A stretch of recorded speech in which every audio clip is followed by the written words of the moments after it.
খুজলা তমা দামা তন ফাইদা সর রিশওয়াতাং ফিদ্দিন ওয়ালাস্তুম বিতারিকিহি ইয়ামনাকুমুল ফাকরা ওয়াল হাজা আলা ইন্না রিহাল ইসলামি দাইরাতুন ফাদুরু মাআল কিতাবি হাইসুদার আলা ইন্নাল কিতাবা ওয়াস সুলতান লা ইফতারিকান ফালা তুফারিকুল কিতাব। এদিকে তাকান। হযরত মুআয ইবনে জাবাল রাদিয়াল্লাহু তাআলা আনহু যেদিন ইয়ামেনের গভর্নর হয়ে তিনি যাবেন, ঘোড়ার রাকাবের ভেতরে তিনি অলরেডি পা তুলে দিয়েছেন। নবীজি ডাক দিয়ে বললেন, তোমাকে একটা দেশের দায়িত্ব দিয়ে পাঠাচ্ছি, হাদিয়া তোফা তোমার কাছে আসবে, তুমি যেহেতু দায়িত্বে আছো। নাটোর বাসে যেটা বলতে চাচ্ছিলাম এটা একটু খেয়াল করেন। নবীজি কোন সময় তাকে উপদেশগুলো দিচ্ছেন দেখেছেন যে তুমি দায়িত্বে থাকলে তোমার কাছে হাদিয়া তোফা আসবে, আসে না? হাদিয়া তোফা তুমি গ্রহণ করতে পারো ওই পর্যন্ত যতক্ষণ ওটা হাদিয়া তোফা থাকে, কিন্তু হাদিয়া যদি ঘুষের পর্যায়ে যায় তখন ওইটা নিতে পারবে না। হে মুআয ইবনে জাবাল, ভালো করে কান খাড়া করে শোনো এই কথা। তুমি কিন্তু যে দেশের দায়িত্ব নিয়ে যাচ্ছ, আল্লাহর ইসলামের কালেমা ধর্মের যে কল বাতাসে নড়বে। এমন সময় তোমার সামনে কিছুদিনের ভেতরে চলে আসবে, আলা ইন্নাল কিতাবা ওয়াস সুলতানা লা ইফতারিকান। দেখবা অনেক মানুষ এমন আছে, তারা বলবে আল্লাহর কিতাব আর রাজ্য রাজনীতি এটা আলাদা বিষয়। আমার মনে হয় বাংলাদেশে এখন কেউ বলে না, এ রাজশাহী বিভাগে বলেছে, এই কথা বলছে না কেন? আমার মনে হয় ১৫০০ বছর আগের কথা মনে হচ্ছে নবীজি কেবল কালকে বলে গেল। আলা ইন্নাল কিতাবা ওয়াস সুলতানা লা ইফতারিকান। জেনে রাখো কিছু মানুষ এমন সময় চলে আসবে যারা বলবে আল্লাহর কিতাব কোরআন শরীফ আর রাজ্য রাজনীতি এটা আলাদা। তোমাদেরকে নির্দেশ দিলাম, ফালা তুফারিকুল কিতাব, কখনো আল্লাহর কিতাবের রাজনীতি থেকে আলাদা হবা না। এ নির্দেশ কার বলেন? নাকি আমি নির্দেশ বানাচ্ছি? বলেন। এই আরবি বাংলা যদি ভুল হয় আলেমদের জিজ্ঞাসা করছি, বলেন বাংলা ভুল হচ্ছে? সাহাবী বললেন, হুজুর এরকম একটা কঠিন সময় যদি আমাদের সামনে চলে আসে কি করব? তখন আপনিও তো থাকবেন না আমাদের মাঝে, আমাদের তখন কি করার আছে? তখন নবী ওই ঈসা নবীর কাহিনীটা উম্মতকে শোনালেন। আমার তো মনে হচ্ছে বাংলাদেশে এখন ঠিক সেই সময় এসে গেছে। এই পৃথিবীর কোন চোর চাই যে গোলা ধানের গোলায় চাল তালা মারা থাক? বলেন বলেন। কোন মানুষ চাই, চোর যারা তারা কি চায় যে আমের বাগান কেউ পাহারা দিক? চোর যারা জীবনেও তারা চাইবে না যে বাক্সে সিন্ধুকে টাকা পয়সা সোনা গয়না আছে ওটা তালা মারা থাক। ওরা তো সব সময় চাইবে যে মুখ আগলা থাক। এই পৃথিবীতে যদি সত্যি যারা আসল চোর, তারা কখনো চাইবে না যে এই দেশে যারা ন্যায় পরায়ণতা কায়েম করতে চায় এই মানুষগুলো ক্ষমতায় যাক।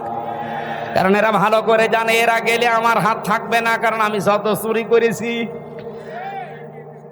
এই বাংলাদেশে অনেক চোর আমার মনে হয় স্বভাবে করে না, অভাবে করে, সেগুলো মাফ।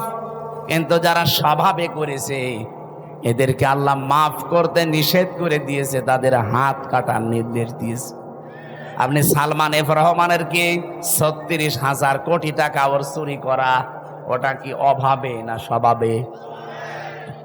কয়েকদিন আগে মালয়েশিয়া এক লোককে দেখি নিচে বসে বসে চা খাচ্ছে, এসে বললাম কি এখানে? বলছে হুজুর আমরা আগেই পালিয়েছি। আপনি পালালেন কেন? আপনার না ৬২০টা বাড়ি, ওই যে চট্টগ্রামের ওইটা ৬২০টা বাড়ি বানিয়েছেন আপনি। এই মালয়েশিয়ায় আপনার সাহেব পাড়া আছে আপনার নামে, আপনি সাহেব পাড়ার মালিক, বেগম পাড়ার মালিক। আপনি সেকেন্ড হোম হিসাবে এখানে বানালেন। এই সিঙ্গাপুরে বাড়ি আছে, থাইল্যান্ডে বাড়ি আছে, মালয়েশিয়া বাড়ি আছে, কত দেশে আপনার বাড়ি, কিন্তু আজ আপনি থাকতে পারেন না বাড়িতে। ওগুলো সব তালা লাগিয়ে থাকেন আপনি এখন এই হোটেলে। ধরে রাখবো কি করে? আমি বললাম আপনি সাহেব পাড়ায় যেতে পারেন না, বলছে ওখানে যাব। বাংলাদেশের 20 লাখ মানুষ এই মালয়েশিয়া আছে, আমারে যদি দেখে তো ভর্তা বানিয়ে ফেলবে। এই জন্য চুরি চুরি করে আসি, মাঝে মাঝে নামি আবার উঠে পড়ি। কি জীবন, জেলখানার মতো হয়ে গেছে। কয়দিন থাকবে ভাবে? একদিন না একদিন তো আপনি কারো সামনে পড়বেন। আমার সামনে যেমন পড়েছিলেন, বলছে দোয়া করি। কি দোয়া আপনার? হ্যাঁ, আপনার জন্য দোয়া আসবে? 620টা বাড়ি বানিয়েছেন আপনি, তা বাবার টাকা দিয়ে যদি বানাতেন, সব তো জনগণের টাকা। এগুলো কিন্তু চুরি করেছে অভাবে না, কিসে? মানবাধিকার প্রতিষ্ঠার জন্য আল্লাহ এই জন্য আমানত শব্দের পরে দিয়েছেন ওয়াইদা হাকামতুম বাইনান নাস, যখন মানুষের ভেতরে বিচার করবা, আনতাহকুমু বিল আদলি, তখন ন্যায় বিচার করবা। ও বাংলার মানুষেরা, বারবার এটা আমরা ক্লিয়ার করার চেষ্টা করছি। এই দেশে যতদিন আল্লাহর বিধান আমরা মানুষের ভেতরে কায়েম করতে না পারবো, ন্যায় বিচার শুধু ওয়াজের দ্বারা সম্ভব না। এইটা আপনার বুঝতে যত দেরি করবেন, তত ন্যায় বিচার পেতে দেরি হয়ে যাবে। নবীদের মিশন এইটাই ছিল। 3 নাম্বার নবীর মিশন ছিল দিন যেন জমিনে কায়েম হয়। এই জন্য আমার খুতবার ভেতরে এই কথাটা ছিল, অনাশাহাদু আন্না মুহাম্মাদান আবদুহু ওয়া রাসূলুহু আল মাবউসু ফিনা বিল হুদা ওয়া দীনিল হক লিইয়ুযহিরাহু আলাল আদিয়ান। আল্লাহ পাক বলেন, এমন নবীর সাক্ষী তোমরা দিলে যিনি আমার বান্দা এবং আমার রাসূল, যাকে আমি দ্বীনে হক দিয়ে, সত্যের বিধান দিয়ে তোমাদের ভেতরে পাঠিয়েছি। কেন? লিইয়ুযহিরাহু, এজাহার মানে, এখানে বহু আলেম আমার মনে হয় জিজ্ঞাসা করলে এজহার মানে বলবে স্পষ্ট করা, না। এখানে আবিদা আধুনিক অর্থে এজহার মানে বিজয় করা। এজহার মানে আল্লাহ বলেন লিইয়ুযহিরাহু আলাল আদিয়ান, যত দিন আছে দুনিয়ায়, যত ধর্ম আছে, এখন ধর্ম দুনিয়ায় কত? 4,500। 4,500 ধর্মের ভেতরে ইসলামকে দাঁড় করানো লাগবে বিজয়ী রূপে। এ ঘোষণা কার? বলেন বলেন। আর ইসলামকে দাঁড় করাতে হলে নবীজি যদি 13 বছর মার খাওয়ার পরে 10 বছর কোরআন দিয়ে রাষ্ট্র চালাতে পারে। কিছু মানুষ বলে হুজুর 13 বছরের কথা বলেন, ওই 10 বছরের কথা বলার দরকার নেই। কেন 13 বছর শুনতে আপনার ভালো লাগছে? নবীজি মায়ের খেয়েছিলেন, আর 10 বছর যে এইটা দিয়ে রাষ্ট্র চালিয়েছিলেন প্রধানমন্ত্রী হয়ে, ওইটা আপনার ভালো লাগে না মানে? সিরাত ইবনে হিশামে দেখবেন নবীর জীবনীকে 4 ভাগে ভাগ করা হয়েছিল। মক্কার জীবনটা প্রথমে 3 বছর, এরপরে 5 বছর, এরপরে 2 বছর, এরপরে 5 বছর, না এরপরে 3 বছর, সব মিলে কত? 13 বছর। প্রথমে 3, এরপরে 5, এরপরে 2, এরপরে 3, এই 4টা ভাগে নবীর পরে মক্কার জীবনকে ভাগ করা আছে। আমি বাংলাদেশের সাথে অলরেডি এটা মিলিয়ে দেখেছি, আমরা এখন এই 4 নাম্বারটায় আছি। এই কথা বলেন না কেন? নবীজি 3 বছর জেলে ছিলেন, তার অনেক আত্মীয় স্বজন সাহাবায়ে কেরাম হারিয়েছিলেন। আমরাও এই 15 বছরে বহু কিছু হারিয়েছি। 3 বছর না, 13 বছর আল্লামা সাঈদীর জেল খাটা হয়ে গেছে। সুতরাং 13 বছর পরে নবীকে যদি আল্লাহ 10 বছরের বিশাল একটা সাম্রাজ্য দিতে পারে, আমাদের সামনেও 15 বছর যেহেতু পার করে ফেলেছি, সামনের 10 বছর আসবে কোরআনের হাতে ইনশাআল্লাহ। কথা বোঝেন? সূরা শুরার 13 নম্বর আয়াতের মাঝের অংশে আমি পড়েছিলাম আন আকিমুদ্দিন। অথচ আয়াতটা নাযিল হয় মক্কায়, এমন কঠিন পরিস্থিতি যেখানে পা রাখা পর্যন্ত সম্ভব না, সেখানে আল্লাহ বলছেন আমার দিন কায়েম করো। এই জন্য বাংলাদেশে যেহেতু 4টা অবস্থা আমরা পার করে ফেলেছি, এই মুহূর্তে আহ্বান জানাচ্ছি নবীর এই 3 নাম্বার মিশন আর ভীষণ। ও বাংলার মুসলমানেরা, এখন সব ফরজের বড় ফরজ আল্লাহর এই জমিনে আল্লাহর দিন কায়েম করা। আলা তাতাফাররাকু ফি, এখানে কেউ মত পার্থক্য ফতোয়াবাজি করবেন না। সুতরাং দিন কায়েমের কথা বললে যারা ফতোয়াবাজি করে, মতপার্থক্য তৈরি করে, যে না ওর আকীদা খারাপ, ওর টুপি বড়, ওর টুপি পাঁচকলি, এরকম কথা যারাই তুলবে মনে করবেন ওটা রসুলের শত্রু, ওটা মানবতার শত্রু, ওটা তাওহীদের শত্রু। এই কথা বলেন না কেন? এতটুকু আল্লাহ শেষ করেননি, কাবুরু আলাল মুশরিকিনা মা তাদউহুম ইলাই। হে নবী, আপনি যদি দিন কায়েমের জন্য মানুষকে ডাকেন, সবচাইতে বেশি খারাপ লাগবে, অপছন্দ করবে এই কথাটা মুশরিকরা। আমি তো দিন কায়েমের জন্য আহ্বান জানাই, আপনার খারাপ লাগে কেন? আপনার মন খারাপ হয় কেন? আপনার কাছে রাজনীতি মনে হয় কেন? আপনি কি মুশরিক? বলেন। হ্যাঁ, জানি আপনাকে আল্লাহ পছন্দ করেনি, এই জন্য আয়াতের শেষের অংশ এটা, আল্লাহু ইয়াজতাবি ইলাইহি মাইয়াশা। দিন কায়েমের কর্মী হিসাবে আল্লাহ সবাইকে পছন্দ করে না। আল্লাহ যাকে ছাঁটাই করে দেয় সে বাদ, আল্লাহ যাকে বাছাই করে, নির্বাচিত করে, পছন্দ করে, নির্ধারিত করে, এ জিতেবা শব্দ আছে। আল্লাহ যাকে পছন্দ করে তার দিনের কায়েমের জন্য কর্মী হিসাবে, তাকে আল্লাহ পাক এই দিন কায়েমের জন্য নির্বাচিত করে নেয়। ওয়াহদি কাকে করে? মাইয়াশা। ওয়াহদি ইলাইহি মাইয়ুনিব, যে লোকটা আমার আল্লাহর দিকে মন থেকে ফিরতে চায়। আপনি কি আল্লাহর দিকে মন থেকে ফিরতে চান? যদি ফিরতে না চান, জীবনও আল্লাহকে আল্লাহ দিনের কর্মী হিসাবে আপনাকে কাজে লাগাবে না। আল্লাহর অত দায় পড়ে যায়নি। এই দেশে ইসলাম কায়েম না হলে আল্লাহর কোনো ক্ষতি আছে? ক্ষতি আপনার, ক্ষতি আমার। কারণ জীবনের শেষ দিন পর্যন্ত এই কাজে নিজেকে জড়িয়ে রাখা, এটা নামাজ রোজার চাইতেও বড় ফরজ। দলিল সূরা হিজর 14 নম্বর পারা 6 নম্বর পৃষ্ঠা, এটা মানে 6 নাম্বার লাইনের শেষ নাম্বার আয়াত, সূরা হিজরের 99 নাম্বার আয়াতে আছে, ওয়াবুদ রাব্বাকা হাত্তা ইয়াতিয়াকাল ইয়াকিন। ওই দিন পর্যন্ত ইবাদত করো যতদিন তোমার কাছে ইয়াকিন না আসে, মরণ না আসে। এই জন্য সব ফরজের বড় ফরজ। নবীজির জীবনের শেষ মিশন আর ভীষণ দিন কায়েম। সবাইকে আল্লাহ দিয়ে করাবে না, যাকে আল্লাহ নির্বাচিত করে, ছাঁটাই না করে বাছাই করে রাখে, তাকে আল্লাহ এই কাজে লাগাবে। আল্লাহ আমাদেরকেও যেন ছাঁটাইয়ের ভেতরে না ফেলে, বাছাইয়ের ভেতরে আল্লাহ ফেলে দেন, বলেন আমিন। এবার আমি মেয়েদের কয়েকটা কথা বলতে চাচ্ছি। এখানে আছেন আপনারা?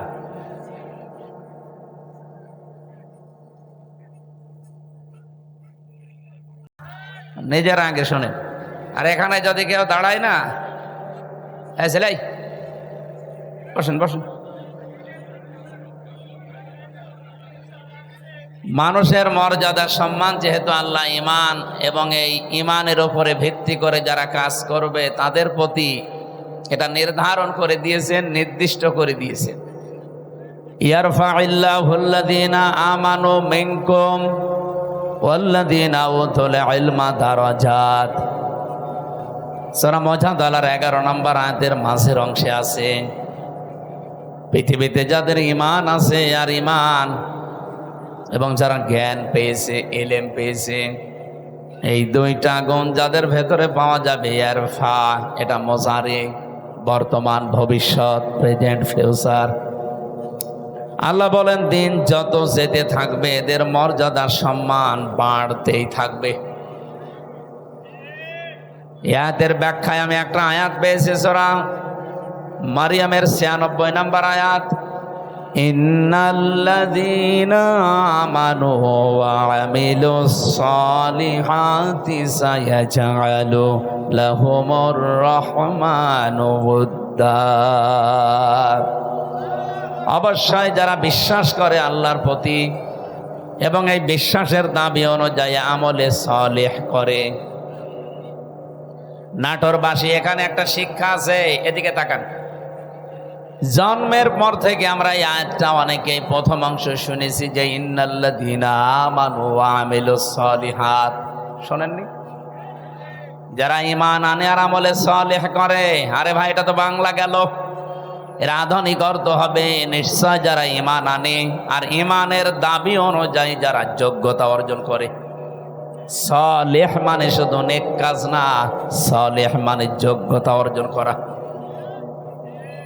যে যে বিষয়ে উঠতে চায় তাকে ওই বিষয়ের শিক্ষা, প্রশিক্ষণ এবং বাস্তবতায় তার জ্ঞান জ্ঞান তৈরি করে তাকে যোগ্য হওয়া লাগবে। যদি এই দুটি গুণ কেউ অর্জন করতে পারে, সায়াজালু, সিন দিয়ে আল্লাহ গ্যারান্টি দিয়েছেন অতি শীঘ্রই, সায়াজালু লাহুমুর রহমান ওয়াদ্দা। দুনিয়াতে যত সৃষ্টি আল্লাহ বানিয়েছেন, সব সৃষ্টির ভেতরে ওই লোকটার প্রতি একটা মহব্বত, ভালোবাসা আলাদাভাবে আল্লাহ তৈরি করে দেবে। এই জন্য যেই বিভাগে আমরা আছি, ওই বিভাগে আপনার ইমান যদি খাঁটি হয়, ভেজাল না থাকে, লোক দেখানো না হয়, আর যদি আপনার যোগ্যতা থাকে, শিক্ষা প্রশিক্ষণ নিয়ে বাস্তবে আপনি টিকে থাকতে পারেন, এই লোকটাকে হয়তো আদর্শিক কারণে, রাজনৈতিক কারণে, দুনিয়ার কোন স্বার্থের কারণে আপনি দেখতে পারেন না উপরে উপরে, ভেতর থেকে যদি মানুষ হয়ে থাকেন, অবশ্যই একটা কিছু বের হয়ে আসবে যে না, লোকটা আসলেই ভালো ছিল। এটা যে বাস্তব, আজকে ব্যারিস্টার আব্দুর রাজ্জাক মারা যাওয়ার পরে আপনি আরো টের পাচ্ছেন বেশি। তার ঈমান ছিল। এর পরবর্তীতে যে সালেহ শব্দের ব্যাখ্যা যেটা বলছিলাম, যোগ্যতা, যোগ্য হওয়া, উনি যেই বিভাগে কাজ করতেন, ওই বিভাগে এই বাংলাদেশে যদি 5 জন থাকে, তার ভেতরে উনি একজন। কি কথা বলেন? আমার মনে হয় 5 জন বললেও ভুল হবে। যদি একজন থাকে, সে একজনই উনি। কারণ 5 জনের ভেতরে আমি বহু মানুষকে চিনি যাদের ব্যক্তিগত জীবন, পারিবারিক জীবন, সামাজিক জীবন, রাজনৈতিক জীবন, অর্থনৈতিক জীবন, আন্তর্জাতিক জীবনগুলো ভালো না, তারা কলুষিত করে ফেলেছে। এই জন্য এই মানুষগুলো মারা গেলে সৃষ্টি জগৎ কেউ কাঁদে না। ফামা বাকাত আলাইহিমুস সামাউ ওয়াল আরদু ওয়ামা কানু মুনজারিন। সূরা দোকানের 29 নম্বর আয়াতে আল্লাহ বলেন, এমন মানুষ দুনিয়া থেকে বিদায় নিয়ে চলে যায়, ওর জন্য আকাশেও কেউ কাঁদে না, জমিনেও কেউ কাঁদে না, ইন্না লিল্লাহ পড়ে না। আপনি মিলান তো এই জায়গায় ইমান আছে, কিন্তু ইমানের দাবি অনুযায়ী কাজ নেই। এরকম মানুষ যদি আজকে মারা যায়, আমি গ্যারান্টি দিয়ে বলতে পারি ডক্টর কামাল হোসেন মরে যাক আজকে, ওনার ইমান আছে কিনা আমি ওটা বলবো না, আমি বিশ্বাস করলাম ইমান আছে, কিন্তু ইমানের দাবি অনুযায়ী বাস্তব প্র্যাকটিক্যাল লাইফ এটা ঠিক করতে পারে নাই। আমি নিচে নামতে পারলাম না, আমি ইঙ্গিত দিয়েছি, আপনি বোঝেন। শুধুমাত্র ইমান আনলেই হবে না, ইমানের দাবি অনুযায়ী আপনাকে কাজ করা লাগবে।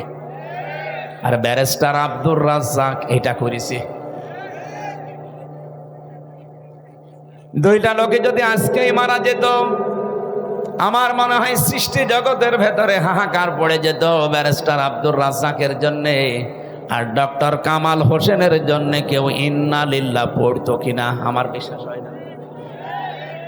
ভাই আমি আমার নিজেরটা বলছি, আমার ভেতর থেকেই তো আসতো না, আপনার আসবে কি করে? কারণ এটা তো আর ভেতর থেকে আসার জন্য যেটা তৈরি হবে, সেটা তৈরি করে দেবে কে? এই জন্য আল্লাহ আয়াতের মাঝে সিন দিয়েছেন। যারা আরবি গ্রামার বোঝে, যে জিজ্ঞাসা করেন, সিন, সাফা, কদ, লাম, এরকম 13টা শব্দ আছে। কোন সেন্টেন্সের আগে যদি আসে, কোন ফেলের আগে যদি এই শব্দটা ব্যবহার হয়, বাংলা অর্থ দাঁড়ায় অতি শীঘ্রই, খুব তাড়াতাড়ি, অবশ্যই, হবেই হবে। এই সিন শব্দের প্রায় 33টা অর্থ পেয়েছি আমি। আল্লাহ গ্যারান্টি দিয়ে জানিয়েছেন অতি শীঘ্রই, অবশ্যই, খুব তাড়াতাড়ি আমার সৃষ্টি জগতের ভেতরে তার প্রতি একটা ভালোবাসা, মহব্বত আমি আল্লাহ নিজে পয়দা করে দেব। ব্যারিস্টার আব্দুর রাজ্জাককে হয়তো আদর্শিক কারণে আমরা অনেকেই সামনাসামনি দেখতে পারি না, কিন্তু আজ উনি ইন্তেকালের পরে অনেকেই কিন্তু বলছে না, লোকটা ভালো ছিল। এই কথা বলে না কেন? আপনি মরে যান তো দেখি, পৃথিবীর সব সৃষ্টি আপনার জন্য কাঁদে কিনা। গত কয়েকদিন আগে মাইক্রোসফট, এটা খ্রিস্টানরা চালায়, তারা রিপোর্ট দিয়েছে সারা পৃথিবীতে 257টা দেশের মানুষের উপরে তারা গবেষণা চালিয়েছে। এই তথ্য তারা পেশ করেছে তামাম পৃথিবীর 6 জন মানুষকে, শুধু আমি না, তামাম দুনিয়ার সবাই ঘৃণা করে, অপছন্দ করে, দেখতে পারে না। তার ভেতরে 1 নম্বরে নাম এসেছে নেতানিয়াহু। এটা পৃথিবীর এখন 1 নম্বরে নিকৃষ্ট জঘন্য মানুষ। 2 নম্বরে নাম এসেছে আমাদের প্রতিবেশী যে মোদি। 3 নম্বরে নাম এসেছে যেটার ওটা পালিয়েছে, ওইটার নাম বলা ঠিক না, যেহেতু আমাদের নিজের, তো এবার নিজের গায়ে লাগবে, এখানে বাংলায় বলে দিলাম যে পালিয়েছে। এই যে যেই কয়েকজন মানুষের নাম বলছি, এদের কর্মজীবন আপনি প্র্যাকটিক্যাল লাইফ একটু খোঁজ করে দেখেন তো। এই মানুষগুলোর ভুল সিদ্ধান্তের কারণে, এটা সূরা ইউনূসের ভেতরে পাবেন, 11 নম্বর পারা 19 নম্বর পৃষ্ঠা 4 নম্বর লাইনের 100 নম্বর আয়াতের শেষের দিকে আছে, ওয়ায়াজআলুর রিজসা আলাল্লাযীনা লা ইয়াকিলুন। আল্লাহ পাক বলেন, কোন মানুষ যদি তার জ্ঞান অনুযায়ী, যোগ্যতা অনুযায়ী, বিবেক অনুযায়ী কাজ না করে, তখন তার উপরে ভুল বিষয়গুলো আমি আল্লাহ চাপিয়ে দেই। আজ ইসরায়েলে এই নেতানিয়াহু, এই শয়তান, এই কোলাঙ্গার, এই অবৈধ সন্তান পৃথিবীর এই লোকটা কেবল সিদ্ধান্ত নেওয়ার কারণে আজ দেশটা দাবা নলে পুড়ে শেষ হয়ে গেল। আজকে বিকাল 4:30টার রিপোর্ট দেখেছেন, যেভাবে আগুন আসতেছে, ওরা 112টা মেশিন ফিট করেছে, শুধু পানি দেওয়া না, স্প্রে পর্যন্ত। এ পৃথিবীর সবচেয়ে বড় উন্নত মেশিন প্রযুক্তি, স্প্রে সব ইসরায়েলে পাওয়া যায়। এই যে আমি এখানে বসে কথা বলছি, বাংলাদেশের কোন জেলা, কোন থানা, কোন গ্রাম, এটা কোন জায়গায় বসে আছি, এটা ওরা ইসরায়েলে বসে কম্পিউটারে দেখতে পাচ্ছে।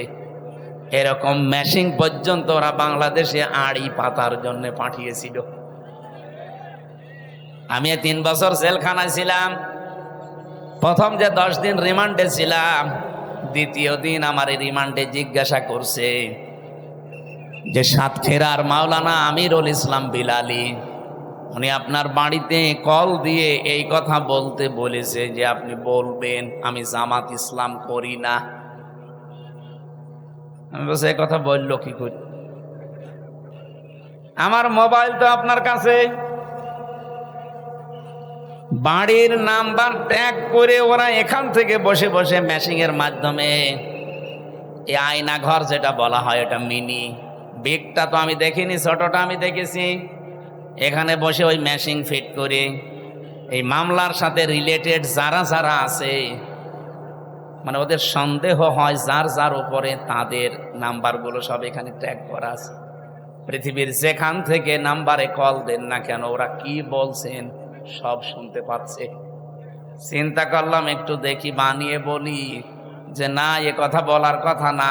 পরবর্তীতে দেখি আমাকে এসব রেকর্ড শোনাচ্ছে। এই দেখেন কণ্ঠকার।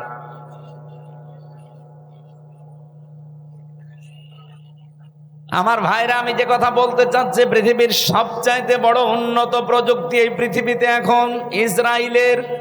এরা 112টা মেশিন ফিট করার পর শুধু পানি ছিটাচ্ছে তা না, স্প্রে পর্যন্ত দিচ্ছে উন্নত জাতের।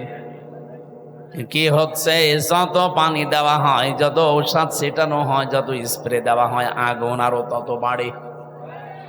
এমনকি জাহাজ পর্যন্ত পুড়ে গেছে, হেলিকপ্টার এবং প্লেন, উড়োজাহাজ পর্যন্ত পুড়ে ভৎস হয়ে গেছে। কারণ এই আগুন তো আর হামজা জ্বালায়নি, আগুন জ্বালিয়েছে কে? আপনার ভুল সিদ্ধান্তের কারণে কিন্তু আপনার এলাকা সব ধ্বংস হয়ে যাবে। এই জন্য এজালুর রিজসা, আজ আমাদের পাশের এই দ্বিতীয় নিকৃষ্ট মানুষ এই মোদি, তার ভুল সিদ্ধান্তের কারণে আগামীর পৃথিবী বসবাসের অযোগ্য হয়ে যাচ্ছে। 3 দিন আগে এই জন্য গোবিন্দ পরামানিক, বাংলাদেশে হিন্দু মহাজোটের মহাসচিব যিনি গোবিন্দ চন্দ্র পরামানিক, উনি অলরেডি জানিয়ে দিয়েছে, হে ভারত সহ বিশ্বের হিন্দু ভাইরা, আপনারা এই মাতাল মোদিকে থামান। এ মাতাল যদি না থামে সামনে পৃথিবী বসবাসের অযোগ্য হয়ে যাবে। কারণ এখন অলরেডি ওরা দাঙ্গা লাগিয়ে দিয়েছে। কি কথা বলছে না? ভারতে অলরেডি দাঙ্গা চলছে। কিসের? পাকিস্তানের সাথে। দেখেন এ বাতাস আসলো বলে। আর যেহেতু ওখানে এতদিন পর্যন্ত আমাদের ওই চিন্তা করা লাগে নাই, কারণ ওদের সাথে আমরা দেখতে পাচ্ছি আশপাশে কোনো রাষ্ট্রের মিল নেই। আপনি ভারতের সাথে দেখেন, এই যে আমি কয়েকটা রাষ্ট্র ঘুরে আসলাম, ওদের সাথে আফগানিস্তানের একটা বর্ডার আছে, মিল নেই। পাকিস্তানের সাথে তো দা কুমড়ার সম্পর্ক, ভুটানের সাথে মিল নেই, মালদ্বীপের সাথে মিল নেই, শ্রীলঙ্কার সাথেও মিল নেই, মায়ানমারের সাথে মিল নেই, চীনের সাথেও মিল নেই। আমাদের সাথে মিল ছিল, বোবো ছিল, বোবো নেই, মিল নেই।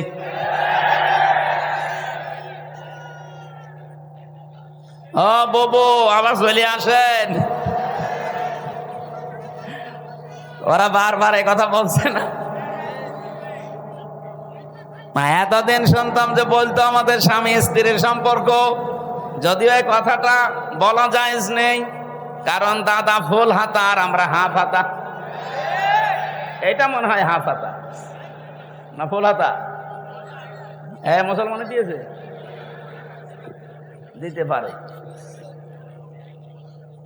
আর দাদা যদি এই বয়সে এসে মুসলমানি দিয়ে বিয়ে করতে চায় তাহলে বিয়ে পড়ানো যায় আছে। আর যে বয়স, আপনি হাজাম পাবেন কোথায়? এ বয়সে হাজাম পাওয়া যাবে? বুড়ো হাজাম লাগবে না? আর বুড়ো মানুষের হাতে আপনি অস্ত্র দেবেন, ও আগা কাটতে যে গোড়া কেটে ফেলবে।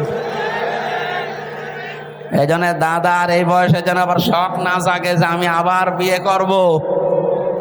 যদিও এতদিন এরা ছড়িয়েছিল যে আমাদের স্বামী স্ত্রীর সম্পর্ক, এটা দাহা মিথ্যা কথা। এই কথা বলেন না কেন? দাদা যা করেছে জীবনে ওই হেদায়েত পাওয়াও সম্ভব না। কারণ মানুষ যখন পাপ করতে করতে সীমা ছাড়িয়ে যায়, ইন্নামা নুমলি লাহুম লিয়াজদাদু ইসমা ওয়া লাহুম আযাবুম মুহিন। সূরা আলে ইমরানে আছে, 4 নম্বর পারা 12 নম্বর পৃষ্ঠা 11 নম্বর লাইনে আছে। কোন মানুষ যদি পৃথিবীতে পাপের সীমা ছাড়িয়ে ফেলে, তখন আমি আল্লাহ ওকে অপমানজনক শাস্তির ভেতরে ফেলে দেই, আর সেইটা ওদের কপালে আসতেছে। ওরা যা করেছে পাপ সীমা না, সীমা ছাড়িয়ে আরো আরেক সীমা চলে গেছে। কতগুলো আল্লাহর ঘর ওরা ভেঙেছে আপনি দেখতে পাচ্ছেন।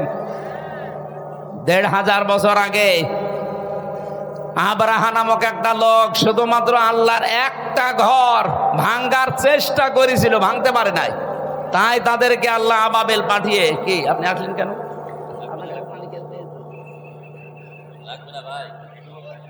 না, আপনি তো শুনছেন না, তাহলে এসব ঝামেলায় আছেন। না না না, কিচ্ছু করা লাগবে না। কিছু লাগলে আমি আপনাকে বলবো, ভালো করে শোনেন কি বলতে চাই।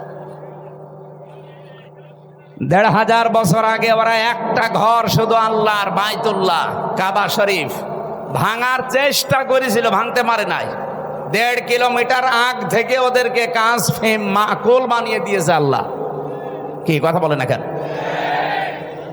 আর এখন একটা দুইটা না, কতগুলো ঘর তারা ভেঙে দিল ধোয়া ধোয়া তুলে। কি ধোয়া? ধোয়া ধোয়া। ওরা এখন ধোয়া তুলেছে যে এই জায়গায় নাকি মন্দির ছিল, এই জন্য ভেঙে এখন আবার মন্দির বানাবো। পৃথিবীর মানুষ মাটির নিচে তেল পায়, গ্যাস পায়, সোনা পায়, রূপা পায়, আর ওই শয়তানরা শুধু মাটির নিচে মন্দির পায়। ওরে যদি উলঙ্গ করে পিটাতে পারতাম।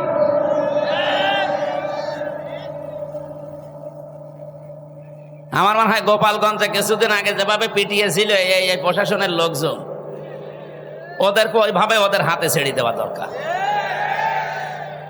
সন্তান ওই সময় গোপালগঞ্জ থেকে কেউ যদি ঢাকায় যায়, বসে গেলে 300 টাকা, দাঁড়িয়ে গেলে 1000 টাকা। দাঁড়িয়ে যাবে কি করি, পেছনে এমন অবস্থা করেছি। এখন আল্লাহর ঘরগুলো যারা এই ধোয়া ধোয়া তুলে ভেঙে দিচ্ছে, আমার মনে হয় তাদেরকেও এই প্রশাসনের হাতে ছেড়ে দেওয়া দরকার। নে পেছনে কি অবস্থা হয় দেখ।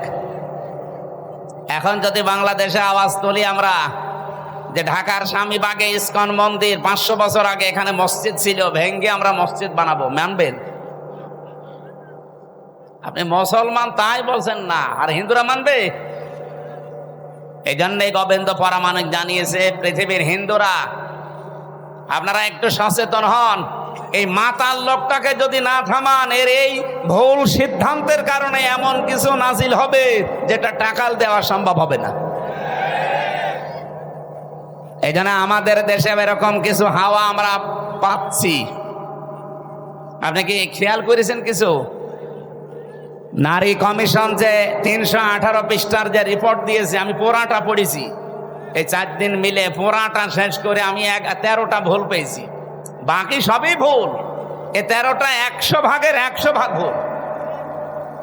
ওরা প্রথমে যেটা জানাতে চায় যে স্বামী যদি স্ত্রীর সাথে মিলন করতে চায়, স্ত্রী যদি রাজি না হয়, স্বামী যদি জোর করে এই কাজ করে, তাহলে স্ত্রী তার পরের দিন যদি মামলা দেয় তাহলে ধর্ষণ মামলা হবে, প্রমাণ হলে স্বামীর ফাঁসি।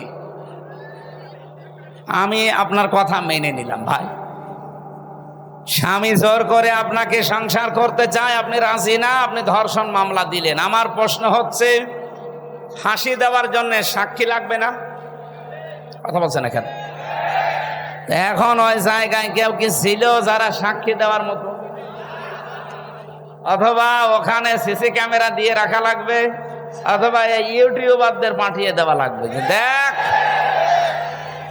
তা আপনি এদেরকে পাঠালে হবে? আমার এই জন্য একটা একটা করে যখন পড়লাম, আমার মনে হচ্ছিল এগুলো মেয়াদ উত্তীর্ণ গাঁজা খেয়েছে, ওদেরকে আর বাইরে রাখা ঠিক না। ওদের রুচি, ওদের সব বিকৃতি হয়ে গেছে, চেহারাও বিকৃত হয়ে গেছে। যে কয়টা চেহারা দেখলাম, একটাও মহিলার মতো লাগছে না। এখানে যারা পুরুষ মানুষ আছে, আমরা ঘোষণা দেব কি, পুরুষ ভাইরা পুরুষ প্যান্ডেলে চলে আসেন, মেয়েরা মহিলা প্যান্ডেলে চলে যান। আর যারা মহিলা না, পুরুষ না, ওদের কোন প্যান্ডেলে পাঠাবো? আমি ওদের চেহারার দিকে তাকিয়ে আমার মনে হচ্ছিল ওগুলো মনে হয় তৃতীয় লিঙ্গ। আপনি তৃতীয় লিঙ্গের কোনো কিছু বলতে পারেন, আপনি মহিলাদের পক্ষে বিপক্ষে কথা বলেন কোন কারণে? আপনি কি মহিলা? মেয়ে লোক হওয়ার জন্য যে সমস্ত সিমটম দরকার আপনার তো কিছুই নেই। আমি নিচে নামলাম না, অনেক সাররা আছে তাই। এই জন্য আমার মনে হয় এদেরকে আর বাইরে রাখা ঠিক না। এদের পেছনে অবশ্যই রাঘব বোয়াল আছে, আমরা জানি। পৃথিবীর কোন রাঘব বোয়ালে কাজ হবে না। এদেশে 92% মুসলমান যতদিন আমরা আছি। কিছু না থাক আমাদের, অন্তত লা ইলাহা ইল্লাল্লাহ, এই কথা বলেন না কেন? এই জন্য আমরা চাই খুব তাড়াতাড়ি এই মানুষগুলোকে আপনারা পাবনায় পাঠান। আমি কয়েকদিন আগে গিয়েছিলাম হেমায়েতপুরে, দেখো এখন আর অত বেশি নেই। জিজ্ঞাসা করলাম একজনকে, বলছে হুজুর এখন প্রায় ভালো হয়ে যায়, পাঠিয়ে দেয়। কয়েকজন আছে, আমার তো মনে হচ্ছে নতুন কিছু পাগলের আমদানি হচ্ছে, এদের পাঠানো দরকার। নয়তো এরা এই কথা লিখলো কি করি? আপনি কিভাবে কি সাক্ষী জোগাড় করবেন? আপনি নিজেই বলেন। এটা পাগলের মাথায় তো এই চিন্তা আসা ঠিক না। দ্বিতীয় নম্বরে তারা লিখেছে দেহ আমার, সিদ্ধান্ত আমার। এটা কোরআনে কারিমের পুরা বিরোধী। আল্লাহ পাক বলেন আলাহুল খালক ওয়াল আমরু তাবারাকাল্লাহু রাব্বুল আলামিন। সৃষ্টি যার, সিদ্ধান্ত তার। কথা বলেন না কেন? আপনি কোন সাহসে বললেন যে দেহ আমার, সিদ্ধান্ত আমার? এ দেহ আপনার কে বলেছে? আমি এখন 33 বছর বয়সে আছি, 34 বছর বয়স আগে বলেন তো আমার অস্তিত্ব ছিল? আমির হামজা না, আমার মা বাবার তো বিয়েও হয়নি 35 বছর আগে। তার মানে উল্লেখ করার মতো আমি আর কিছু ছিলাম না। হামজা তো দূরের কথা, আমাকে পর্যন্ত নিয়ে এসে বসিয়েছেন যিনি, তিনি কে? নেই থেকে হামজা পর্যন্ত যিনি বানিয়েছে, আস্তে আস্তে করে তার নাম আরবিতে বলা হয় রব। তার বিয়াত শাই, ইলা কামালিহি শাইআন ফাশাইআন। নেই থেকে তারবিয়াতের মাধ্যমে একটার পরে একটা সিস্টেম পাল্টিয়ে যিনি তোমাকে পূর্ণতায় পৌঁছিয়ে দেয় তিনি হচ্ছে রব, আমরা যাকে আল্লাহ বলি। সুতরাং যারা এই কথা লিখেছেন তাদের তো ঈমান নেই। আর কোরআনে কারীমের সূরা আরাফের 54 নম্বর আয়াতের পুরা বিরুদ্ধে এই কথা যে দেহ আমার, সিদ্ধান্ত আমার।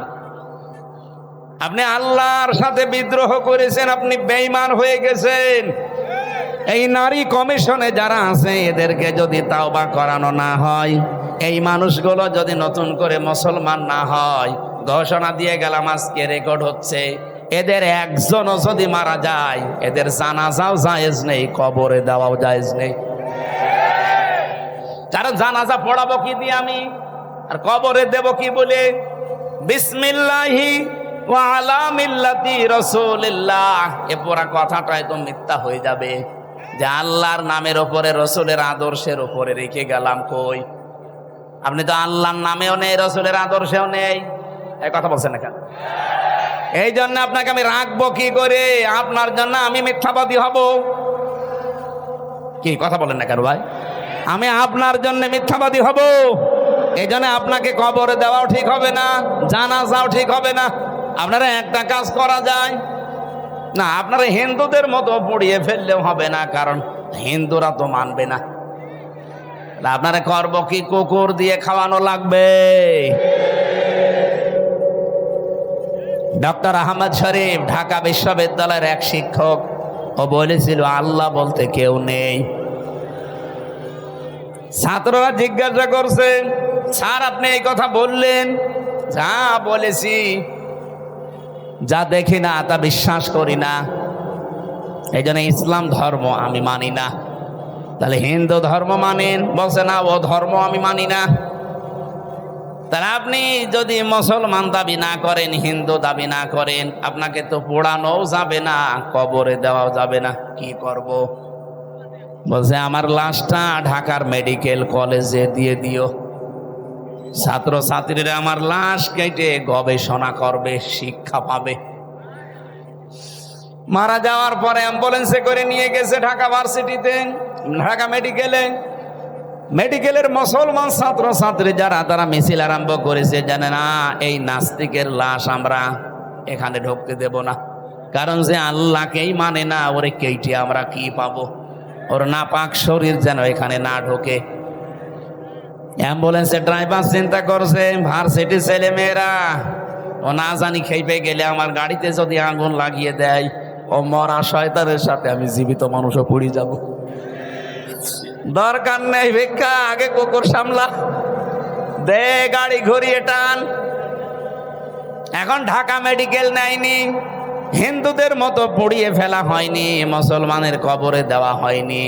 কি হয়েছে? জীবনের শেষ ইতিহাস আমি পড়ে দেখেছি, হয়তো ওকে ডাস্টবিনে ফেলে দেওয়া হয়েছে, কুকুরে শ্রীগালি খেয়েছে। আহ্বান জানাচ্ছে, যদি কপালে হেদায়েতের মতো কিছু থাকে আপনি ফিরে আসবেন, আর যদি একেবারে আবু জেহেলের মতো হয়ে যান, এ দোয়ায়ও কাজ হবে না।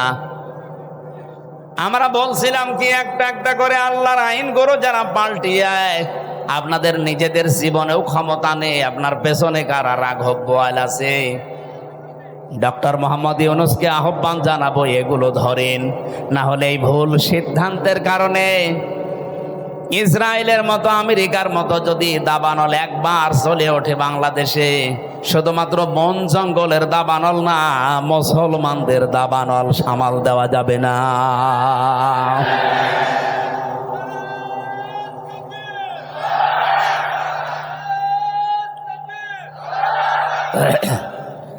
আলহামদুলিল্লাহ, আমি যে কথা আরম্ভ করেছিলাম যে পৃথিবীতে মানুষের সম্মান আর মর্যাদা বাড়ে ঈমান আর জ্ঞান, এই দুইটার সমন্বয়ে। যাদের জন্য এতক্ষণ দোয়া করার জন্য এই কথাগুলো বললাম, এত মানুষের নাম আমি একবারে বলেছি, ওয়ারফা'না লাকা যিকরাক বলেছি। এদের মর্যাদা আমরা শুধু দুনিয়ায় চাই না, আখেরাতেও যেন মর্যাদা টিকে থাকে, ওই কাজগুলো করার তৌফিক আল্লাহ তাদের দান করে। এই কথা বুঝেছেন? এই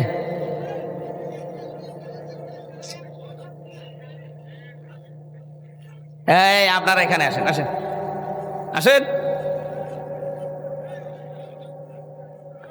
দরুদ আর সালাম পাঠ করছে আমাদের নবী, মানবতার মহান শিক্ষক মুহাম্মদুর রাসূলুল্লাহ সাল্লাল্লাহু আলাইহি ওয়াসাল্লামের প্রতি, যার মিশন আর ভিশন ছিল এই পৃথিবীতে তিনটা। আমরা যেহেতু নবীর উম্মত দাবি করছে, এখানে আমার মনে হয় অন্য ধর্মের লোক নেই, আছে? যদি থাকেন তো একজন, আপনাদেরকে ওয়েলকাম জানাচ্ছি। আমরা যেহেতু সবাই এখানে দাবি করছি আমরা নবীর উম্মত, নবীর যা কাজ ছিল আমাদের মিশন আর ভিশন ওইটা হওয়া দরকার। বিশ্ব নবীর এই পৃথিবীতে প্রথম মিশন ছিল তাওহীদ প্রতিষ্ঠা করা। আমার মনে হয় বাংলাদেশকে আল্লাহ যে জায়গায় এখন এনে দিয়েছে, এই জায়গাতে তাওহীদ প্রতিষ্ঠার একটা সুযোগ আল্লাহ তৈরি অলরেডি করে দিয়েছে। এখন এটা করার জন্য সিস্টেমগুলো কি কি? ১৫০০ বছর আগে আল্লাহ সিস্টেমটা জানিয়েছেন সূরা আলে ইমরান ৩ নম্বর পারা ১৭ নম্বর পৃষ্ঠার ২ নম্বর লাইনের ৬৪ নম্বর আয়াতে আছে। এটা আমার রেকর্ড হচ্ছে বলে বললাম। সারা পৃথিবীতে এখন বিশেষ করে বাংলাদেশে যারা আমরা আছি, এখানে আল্লাহ ৩টা পদ্ধতি জানিয়েছেন। এই ৩টা পদ্ধতি সামনে আমাদের এখনই অ্যাপ্লাই করা দরকার। হালাল কিতাবে তাআলাউ ইলা কালিমাতিন সাওয়াইম বাইনানা ওয়া বাইনাকুম আল্লা না'বুদা ইল্লাল্লাহ ওয়া লা নুশরিকা বিহি শাইআ ইলা আখির। এদিকে তাকান। আল্লাহ পাক বলেন, নবী আপনি ডাক দেন যারা কিতাব আলো দাবি করে, হে আহলে কিতাবরা এদিকে আসো। আমি বাইরের দেশগুলোতে যখন ঘুরি, আহলে কিতাব যারা দাবি করে ওদেরকে আমি জিজ্ঞাসা করেছি। এদিকে তাকান। কয়েকদিন আগে মালয়েশিয়া, সিঙ্গাপুর, থাইল্যান্ড এই দেশগুলো ঘুরছিলাম।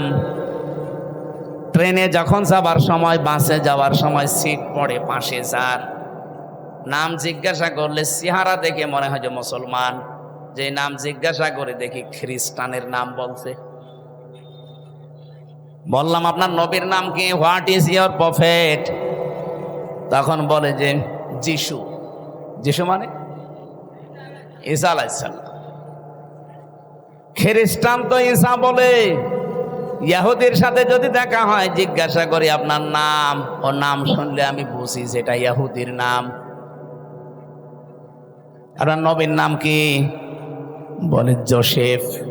জোসেফ মানে মুসা আলাইহিস সালাম। ওরা ইব্রাহিম নবীকে আব্রাহাম বলে ডাকে, ওরা দাউদ নবীকে ডেভিড বলে ডাকে। ওদের নিজেদের নবীর নামও তারা পাল্টিয়ে ফেলেছে। যেহেতু আহলে কিতাব দাবি করলো, এই পৃথিবীতে এখন কিতাবওয়ালা আহলে কিতাব নেই। ইহুদি আজ যারা দাবি করছে ওরা মুসা নবীর আদর্শের উপরে নেই। আজ খ্রিস্টান ২৫০ কোটি, ওরা দাবি করছে ওদের নবীর নাম যিশু, অথচ হযরত ঈসা নবীর আদর্শের উপরে ওরা নেই। হযরত ঈসার জীবনী পড়ে দেখেন, পুরা জীবনী আমি পড়ে দেখেছি। হযরত ঈসার পৃথিবীতে জাগতিক সম্পদ বলতে কিচ্ছু ছিল না। একটা জিনিস ছিল, শুধু পানি খাওয়ার একটা গ্লাস। উনি নদীর ধার দিয়ে একবার যাচ্ছিলেন, হঠাৎ দেখলেন একটা লোক পানি পান করছে নদী থেকে এই আজলা দিয়ে। ২ হাতের ভেতরে পানি নিয়ে পানি পান করছে। অনেকক্ষণ দাঁড়িয়ে দাঁড়িয়ে দেখলেন, ডাক দিয়ে বলে, রব্বুল আলামিন, আমি তো মনে করছিলাম যে আমার মতো গরিব মানুষ এ পৃথিবীতে আর নেই। এখন দেখি এই লোকটা আমার চাইতেও গরিব। আমার তো পানি খাওয়ার অন্তত একটা মগ আছে, একটা গ্লাস আছে, জগ আছে, আর ওর তো কিছু নেই। এটা তিনি নদীর ভেতরে ছুড়িয়ে মেরে বললেন, পৃথিবীর কোনো জাগতিক সম্পদ আমার দরকার নেই। আর আপনি তাকান আজ খ্রিস্টানদের দিকে, তাদের যে বিলাসবহুল জীবন। তারা যদি ঈসা নবীর উম্মত দাবি করে, হযরত ঈসা যেভাবে চলেছিলেন সেইভাবে তাদের চলা দরকার ছিল। কথা বলেন না কেন? আমার যে হাদিস পড়েছিলাম, এই হাদিসের শেষের দিকে হযরত ঈসার জীবনের কিছু কথাগুলো আছে। আমি যাব সামনের দিকে ইনশাআল্লাহ। আমি যে কথা এখন বলতে চাই, বাংলাদেশের মানুষ আমরা 92% যেহেতু মুসলমান, অন্য ধর্মের মানুষগুলোকে আমরা বাদ দিলাম, ওই 8% বাদ, 92% তো আমরা। আসেন আমরা নবীর এই তাওহীদ প্রতিষ্ঠার মিশনটা হাতে নেই, সুযোগ একটা এসেছে। আসেন একবারে আমরা সবাই এক জায়গায় এই 3টা কথাকে মেনে নেওয়ার চেষ্টা করি। 1 নম্বরে আল্লাহ না'বুদা ইল্লাল্লাহ, আজকে থেকে আমরা আল্লাহ বাদে আর কারো ইবাদত করব না। বাংলাদেশ জামাত ইসলামীর শ্রদ্ধাভাজন আমির জামাত সেদিন কিন্তু এই যে কোন জেলায় তিনি গিয়েছিলেন, ময়মনসিংহ। উনি ময়মনসিংহে অনেকগুলো আলেমের হাত এভাবে উঁচা করেছে, আপনারা ভিডিও দেখেছেন।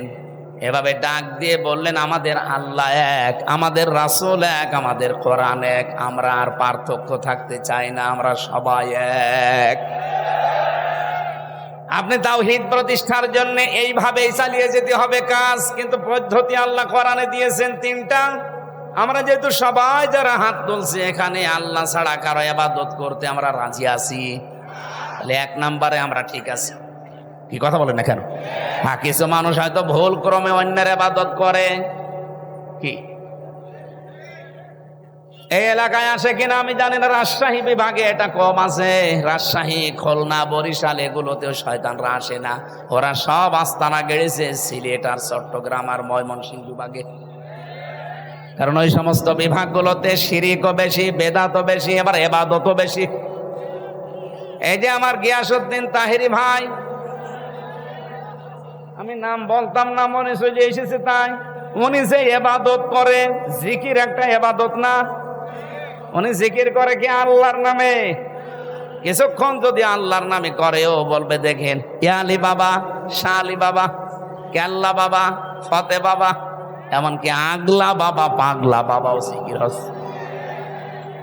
আমার প্রশ্ন হচ্ছে, আল্লাহর পরিবর্তে যে নামগুলো বললেন এগুলো জিকির করা জায়েজ না হারাম? কোথায় আছে? কোরআনে আছে, কোরআনে আছে, কিন্তু কোথায় আছে এখন যদি বলি ওর পেটে বোম মারলেও বলতে পারবে না।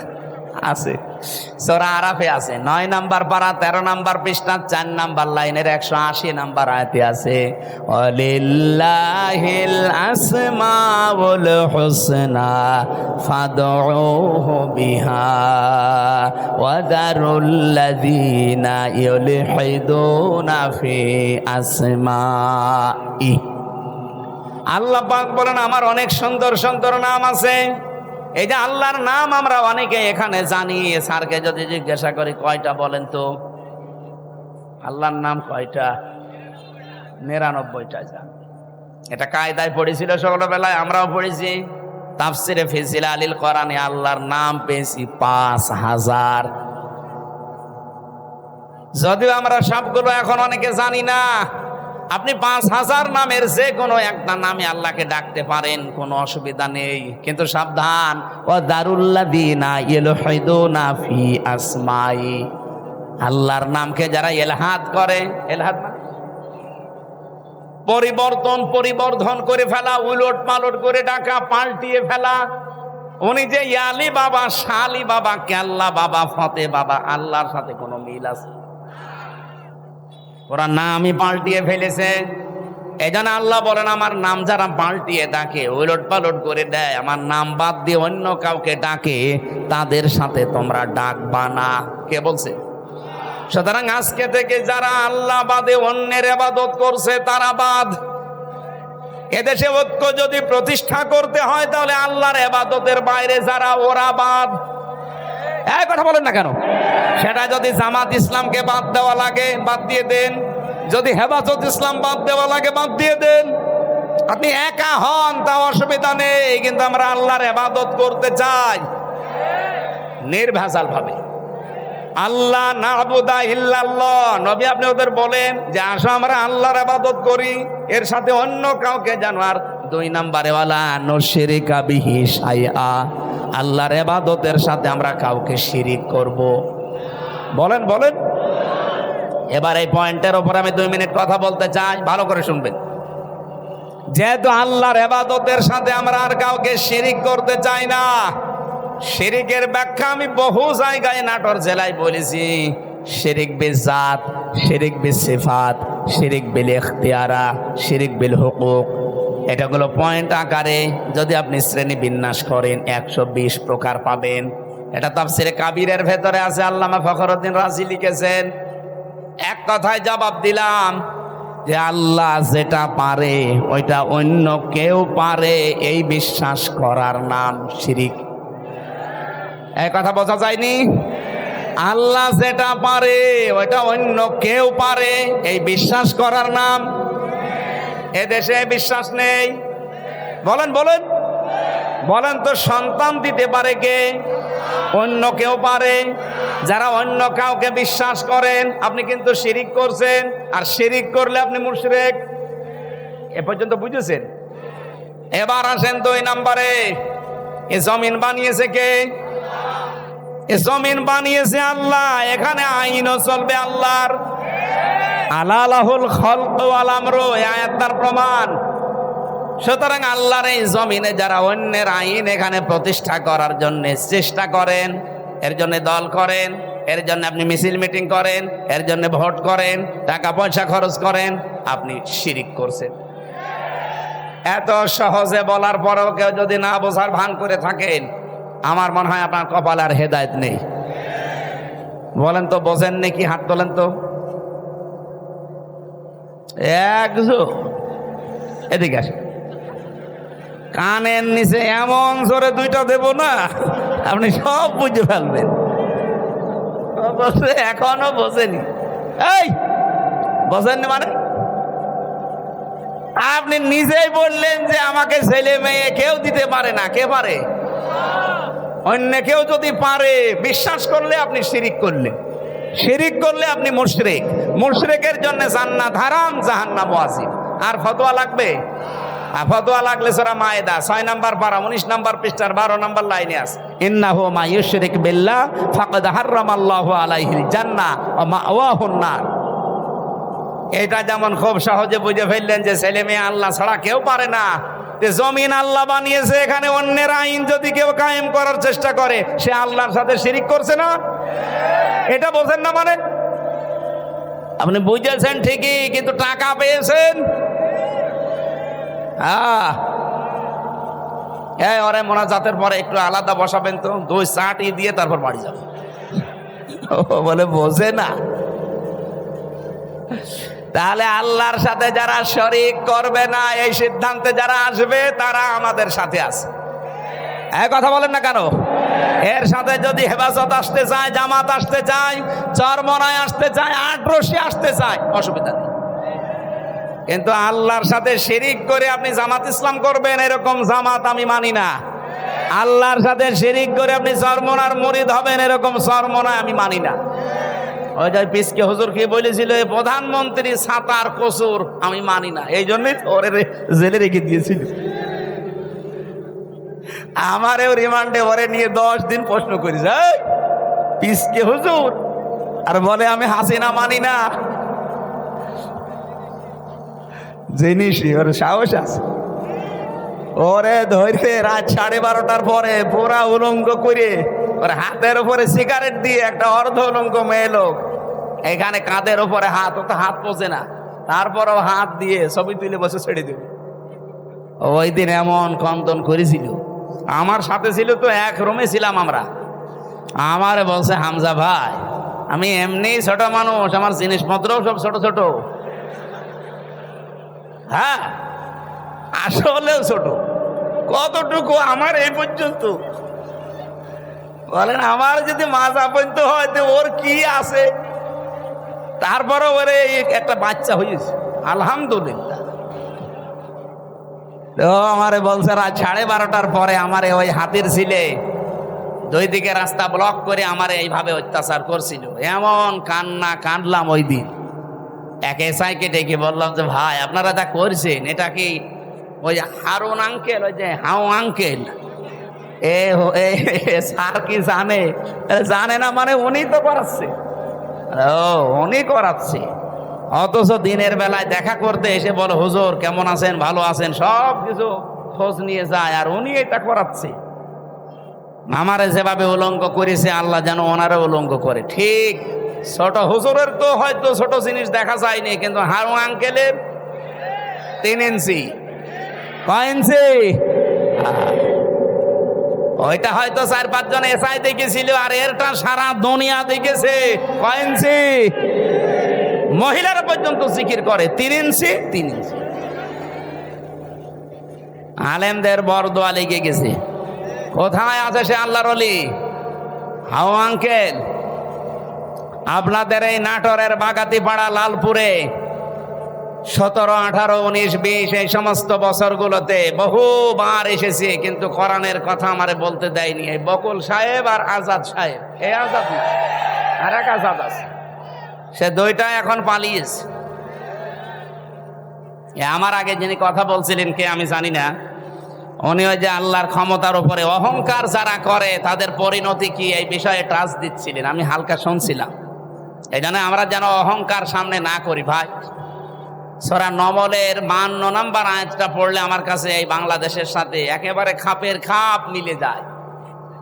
আল্লাহ পাক বলেন ফাতিলকা বুয়ুতুহুম খাওফিয়াতাম বিমা যালামু, এই সেই ঘরগুলো, আল্লাহ যেন এভাবে আঙ্গুল দিয়ে দেখাচ্ছে, এই সেই আজাদের ঘর, এই সেই বকুলের ঘর, এই সেই হানিফের ঘর, এই সেই ডিলুর ঘর।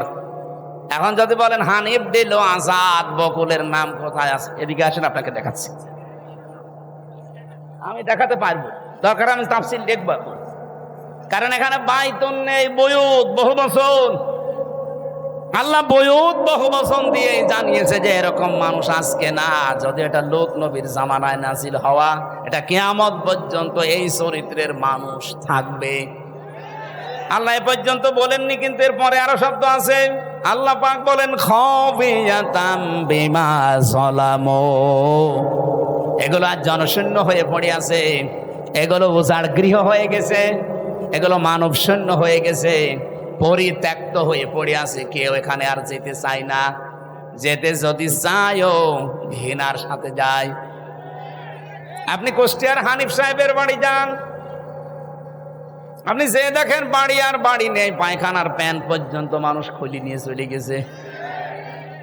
যদিও হালকা পাতলা 2-1টা ইট ছিল, এই ফেব্রুয়ারির 5 তারিখে আযাবুল বুলডোজার নাজিল হয়ে ছাতা সব শেষ।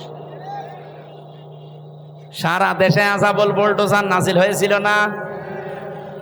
আল্লাহ বলেন এই জালেমদের বাড়ি ঘরগুলো একটু দেখেন না কেন, এই সেই ঘরগুলো খাওফিয়াতান, আজ উজাড় গৃহ হয়ে গেছে, পরিত্যক্ত করে দিয়েছি আমি বিমা যালামু, এদের জুলুমের কারণে। আল্লাহ পর্যন্ত কিন্তু শেষ করে দিতে পারতেন, কিন্তু এর পরের শব্দটা আমাদের জন্য।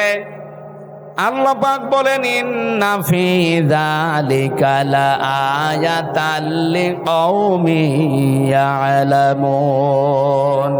এখানে প্রথমে ইন্না আছে আর মাঝে আছে লামে তাকিদ। আল্লাহ 2 বার গ্যারান্টি দিয়ে জানিয়েছেন অবশ্যই অবশ্যই এর ভেতরে জ্ঞানী যারা তাদের জন্য শিক্ষা আছে। কি শিক্ষা? ফাকতিয়া দাবিরুল কওমিল্লাযিনা যালামু, সূরা আনআম 7 নম্বর পারা 12 নম্বর পৃষ্ঠার 4 নম্বর লাইনের 45 নম্বর আয়াতের প্রথম অংশে আছে। এটা তাফসিরে ফি জিলালিল কোরআনে সাইয়্যিদ কুতুব এভাবে লিখেছেন। আল্লাহ পাক বলেন জালেমদের শিকড় কাটা হয়ে গেছে। কেটেছে কে? আল্লাহ মানে ওই যে আলেমকে জিজ্ঞাসা করে তো কুতিয়া, এটা মজুলের ফাইল জানা নেই, এর কর্তা কে কেউ জানে না।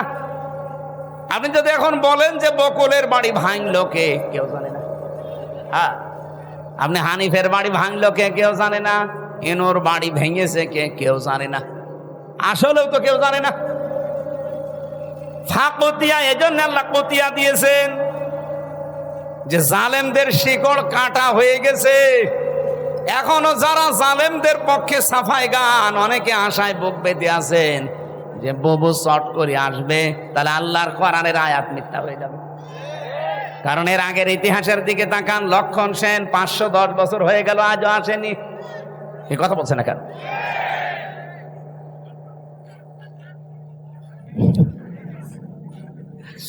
আমি যতগুলো দেখলাম ইতিহাস, একটাও ফিরে আসেনি আশরাফ ঘানি, বাশার আল আসাদ।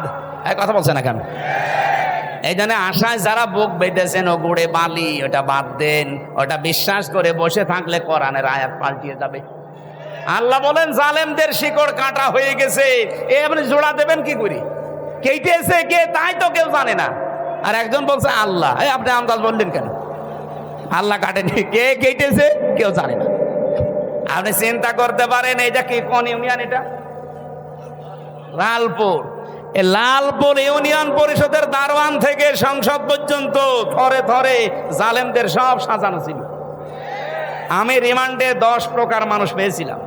10 প্রকারই ওদের মামলার আয়ু, ওদের যে মামলার প্রসিকিউটর সে ওদের, বিচারপতি যে বিচার করবে রায় দেবে সে ওদের, যে জজ রিমান্ড ডাকবে সে ওদের, যারা রিমান্ডে প্রশ্ন করবে তারা ওদের, যে ঘরের ভেতরে নিয়ে টর্চার করবে সেইটা ওদের, যে রায় দেবে সে ওদের। আমার পক্ষে কে আছে? আরে ভাই আল্লাহ তো আছে, একজন আছে উকিল। একটা উকিল দাঁড়ায় তো ওর কথা শুনলেও চলে, না শুনলেও চলে। এই ছিল দেশের বিচার ব্যবস্থা। আর মানুষকে শোনায় তো আমরা ন্যায় বিচার কায়েম করছি। বাংলাদেশে যদি এই হয় ন্যায় বিচারতে, আমি কোন কারণে 3 বছর জেলে ছিলাম আমারে জবাব দেন। আমারে আপনারা মামলা দিয়েছিলেন যে আমি নাকি আনসারুল্লাহ বাংলা টিমের প্রধান। কি ও ছাতা ও জীবনে জানি না। আনসারুল্লাহ বাংলা টিম কি ও ছাতা জানি না, অথচ আমারে প্রধান বানিয়েছে। জেলের ভেতরে যাওয়ার পরে একজনের সাথে দেখা হয়েছে, ও 17 বছর জেলে আছে। ওর নাম আব্দুল মতিন, ও আছে আল্লাহ দলের প্রধান সারা বাংলাদেশে। বললাম ভাই আপনি তো আল্লাহ দলের সভাপতি, সেক্রেটারি কে? বলছে আমার ছেলে। আপনি সভাপতি, আপনার ছেলে সেক্রেটারি, আর কেমনে? এই দেশে জঙ্গি ছিল। এই জন্য ডক্টর এনায়েতুল্লাহ আব্বাসী হেফাজত ইসলামের সমাবেশে 3টা প্রস্তাব দিয়েছে যে আবেগের ছলে হলেও কেউ যদি ইসলাম এবং মানবতা রসুল নিয়ে এই বাংলাদেশে কথা বলতে যায় তাকে আইনের আওতায় এনে কঠোর শাস্তি দেওয়া লাগবে। এটা আমরা চাই না। আপনি অধিকারের নাম নিয়ে রসুলকে গালি দেবেন, আল্লাহর কোরআনের আয়াত বিকৃতি করবেন, এটা আর সামনে যেন না হয়, এই আইন পাশ করা লাগবে। 2 নম্বরে উনি বলেছিলেন এই দেশে যারা নবীকে বিশ্ব নবী শেষ নবী মানে নাই, কাদিয়ানি যারা, এদেরকে রাষ্ট্রীয়ভাবে অমুসলিম ঘোষণা করা লাগবে। শোনেননি এটা? কথা বলছেন না কেন? আমরা এই দাবির পক্ষে আছি না? কোরআনে কারিমের শুধু 1 আয়াতের 4 ভাগের 1 ভাগ, মা কানা মুহাম্মাদুন আবা আহাদিম মির রিজালিকুম ওয়ালাকির রাসূলুল্লাহ, এই পর্যন্ত ঠিক আছে। ওয়া খাতামান নাবিয়্যিন, নবী যে শেষ নবী, এইটা কাদিয়ানিরা মানে না। ওরা বলে যে মা কানা মুহাম্মদ ঠিক আছে, আলা আহাদিম মির রিজালিকুম এটা ঠিক আছে, ওয়ালাকির রাসূলুল্লাহ এটাও ঠিক আছে। কিন্তু ওয়ালাকির রাসূলুল্লাহর পরে ওয়া খাতামান নাবিয়্যিন, উনি শেষ নবী, এটা ঠিক নেই। শেষ নবী হচ্ছে গোলাম আহমদ কাদিয়ানী। এতটুকু অস্বীকার করার কারণে কাদিয়ানিরা কি বলেন? বলেন আমরা চাই তাদেরকে অমুসলিম ঘোষণা রাষ্ট্রীয়ভাবে করা হোক। বারবার কিন্তু আহ্বান জানানো হয়েছে 92% মুসলমানের দেশে। হ্যাঁ, তারা অমুসলিম হয়ে থাক, তারা ইহুদি, খ্রিস্টান, বৌদ্ধ, মুশরিক, হিন্দু, মাজুসি এদের মতো থাকবে, কোনো অসুবিধা নেই। কিন্তু আপনি মসজিদ বানাবেন, আজান দেওয়ার সময় এই যে দর্শনা, চুয়াডাঙ্গার দর্শনা উথলি একটা মসজিদ আছে কাদিয়ানীদের, ওরা মোহাম্মদুর রাসূলুল্লাহ আজান দেয় না, আহমদ গোলাম আহমদ কাদিয়ানী এই শব্দ আজানের মাঝে জুড়ি দেয়। এজন্য বারবার আমরা কিন্তু বিভিন্ন কায়দায় আহ্বান জানিয়েছি, আপনারা যদি গন্ডারের চামড়া নিয়ে থাকেন, সে গন্ডারকে নাকি কাঁতুকুতু দিলে 3 দিন পরে টের পায় যে আমারে কাঁতুকুতু দিয়েছে। এদের অবস্থা যদি এই হয়, জুলাই আগস্ট কিন্তু শেষ হয়ে যায়নি, আবার 1-1.5 মাস পরে আরম্ভ হবে। যারাই দায়িত্বে আছেন আপনারা জুলাই আগস্টের ফসল, জনগণ, ছাত্র জনতা আপনাদেরকে জায়গায় বসিয়েছে। সুতরাং এ দেশের মানুষের সেন্টিমেন্ট বুঝবেন। উল্টাপাল্টা সিদ্ধান্ত নিয়ে বিভিন্ন কল কাঠি যারা নাড়াচ্ছে তাদের কথা শুনে আবার দেশটা অস্থিতিশীল করবেন, নিজেও থাকতে পারবেন না, আমাদের কপালও আগুন লাগাবেন। কি আমাদের দেওয়ালে পিঠ থেকে গেলে তো তখন আর কামড় দেওয়া ছাড়া উপায় থাকবে না। কথা বলেন না কেন?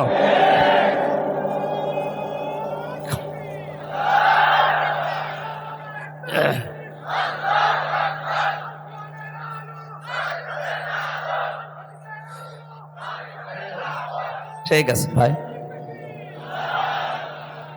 আমার ভাইরা, আমরা শিরিকের যে বিষয় নিয়ে পর্যন্ত এসেছিলাম এবার একটু তাকান। আজ বাংলাদেশে ঐক্যের বারবার ডাক দেওয়া হচ্ছে, সবাই আসেন, কিন্তু শিরিক যারা করেন তারা আসলে ওই ঐক্য থাকবে না।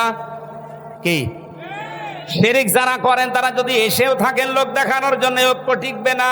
এই জন্য শিরিক যারা বাদ দিতে পারেন তারা আসেন। 3 নম্বরে ওয়ালা ইয়াত্তাখিযা বা'দুনা বা'দান আরবাবাম মিন দুনিল্লাহ, আল্লাহ বাদে আমরা কাউকে অভিভাবক হিসাবে আর গ্রহণ করব না। আমাদের অভিভাবক ইন্ডিয়া না, আমাদের অভিভাবক ওই আমেরিকা না, চীন না, রাশিয়া না, আমাদের অভিভাবককে এই বিশ্বাসে যারা বিশ্বাসী তাদেরকে এক জায়গায় নেন। 92% মুসলমানের ভেতর থেকে যদি সব বের হয়েও চলে যায়, যদি 51% টিকে থাকে, এই দেশে আগামীতে কোরআন কায়েমে বাধা কেউ দিতে পারবে না। আল্লাহ এরপরে দিয়েছেন ফাইন তাওয়াল্লাও, এরপরেও যদি কেউ মুখ ফিরিয়ে যায়, যাক ফাকুলু শাহাদু, আপনি একটু ঘোষণা দিয়ে দেন, ফাকুলু শাহাদু বিআন্না মুসলিমুন, আমরা কারো মোকাফেক্ষী না, আমরা মুসলমান। তাহলে নবীর প্রথম মিশন ছিল, ভিশন ছিল তাওহীদ প্রতিষ্ঠা। এটার জন্য যে পদ্ধতিগুলো বললাম, এই 3টার কাছে আসা লাগবে। আসেন বাংলার মানুষের এই 3টা বিষয় নিয়ে আমরা এগিয়ে যাই। 2 নম্বরে নবীর মিশন আর ভিশন ছিল তিনি মানব অধিকার প্রতিষ্ঠা করেছিলেন। এই তথ্য আপনি সূরা নিসার 58 নম্বর আয়াতে পাবেন। ইন্নাল্লাহা ইয়া'মুরুকুম আন তু'আদ্দুল আমানাতি ইলা আহলিহা, অবশ্যই আমি আল্লাহ তোমাদের সবাইকে নির্দেশ দিলাম তোমাদের যাবতীয় আমানত তার প্রাপকের কাছে পৌঁছিয়ে দেবা। এখানে আমানাত বহু বচন, তাফসিরে মারিফুল কোরআন খুলে দেখবেন এই বহু বচনে মুফাসসির লিখেছেন আমানাত মানে ভোট। কি কথা বললেন না? আমি কি এটা বানিয়ে বললাম? যদি বানিয়ে বলি কোনো আলেমকে নিয়ে এখানে বসান, তাফসিরটা নিয়ে এসে খোলেন, সূরা নিসা 5 নম্বর পারা 6 নম্বর পৃষ্ঠা, 5 নম্বর লাইনে, এটা 4 নম্বর লাইনে আছে, 58 নম্বর আয়াত। অবশ্যই আমি আল্লাহ তোমাদের সবাইকে নির্দেশ দিলাম, শুধু হামজাকে না, কুম বহু বচন, সবার জন্য আমার নির্দেশ, তোমাদের যাবতীয় আমানত তার প্রাপকের কাছে পৌঁছিয়ে দিবা। যেহেতু আমানত মানে উনি ভোট লিখেছেন, সুতরাং আগামীতে এই দেশে আমরা চাই 300 জন এমপি দাঁড়াবে। 300 জনের ভেতরে অন্তত 151 জন আমরা এমন মানুষ চাই যারা কোরআন বুকে নিয়ে সংসদে যেতে পারবে। এই আমানতটা আমরা নষ্ট করব?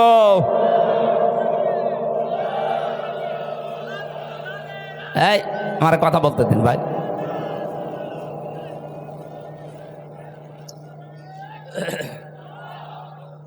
আমার ভাইরা, এটা যদি কারো কাছে রাজনীতি মনে হয়, যদি মনে হয় এটা দুনিয়ার বিষয়, এটা ধর্ম ব্যবসা, হ্যাঁ এটাই আমার ধর্ম ব্যবসা, কারণ আমি এই ব্যবসা করেই কোরআনকে সংসদে পৌঁছিয়ে দিতে চাই।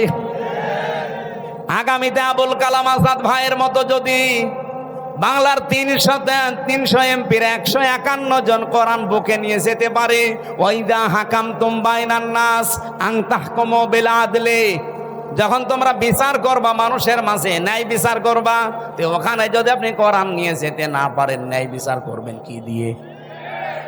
এই 54 বছরে ন্যায় বিচার দেখতে পাইনি, শুধু এইটা নেই, তাই একটু সুযোগ করে দেন না কেন? 54 বছর তো বিভিন্ন জিনিস দেখলেনি, একবার একটু পাগলামি করে হোক আর যেভাবে একটু দেখেন না কেন? আপনি একবার যদি দেখতে পারেন যে এটা বিচার ব্যবস্থায় চলছে, আমি আল্লাহর কসম দিয়ে গ্যারান্টি দিতে পারি জীবনেও বিনা কারণে জেল খাটা লাগবে না। এই জন্য মানব অধিকার প্রতিষ্ঠা করা এটা রাসূলের মিশন ছিল, ভিশন ছিল, আমাদের জীবনেরও মিশন আর ভিশন এটা হওয়া লাগবে। এখানে যদি কারো দ্বিমত থাকে হাত তোলেন যে না এটা আমি মানি না, তোলেন। এখানে কেউ কিছু বলছেন না, চলে যাওয়ার পরে যদি লালপুর বাজারে কালকে গেবত করেন না, দাঁত মুখ খুলে ফেলবেন। হ্যাঁ, আমি চলে গেলে এরা গেবত করবে না, কিছু বলে গেল বুঝলাম না, বুঝলেন না মানে সব বুঝতেছেন আপনি। নবীজির জীবনের মিশন ছিল উনি মানব অধিকার প্রতিষ্ঠা করেছিলেন, আর মানব অধিকার প্রতিষ্ঠা করার জন্য ক্ষমতা লাগে, আইন লাগে, সেটা হাতে আছে আমাদের নেই। খুজলাত মাদামাতান ফাইদা সারা রিশওয়াতান ফিদ্দিন ওয়ালাস্তুম বিতারিকিহি ইয়ামনাকুমুল ফাকরা ওয়াল হাজা আলা ইন্না রিহাল ইসলামি দাইরাতুন ফাদুরু মাআল কিতাবি হাইসুদার আলা ইন্নাল কিতাবা ওয়াস সুলতান লা ইফতারিকান ফালা তুফারিকুল কিতাব। এদিকে তাকান, হযরত মুআয ইবনে জাবাল রাদিয়াল্লাহু তাআলা আনহু যেদিন ইয়ামেনের গভর্নর হয়ে তিনি যাবেন, ঘোড়ার রাকাবের ভেতরে তিনি অলরেডি পা তুলে দিয়েছেন।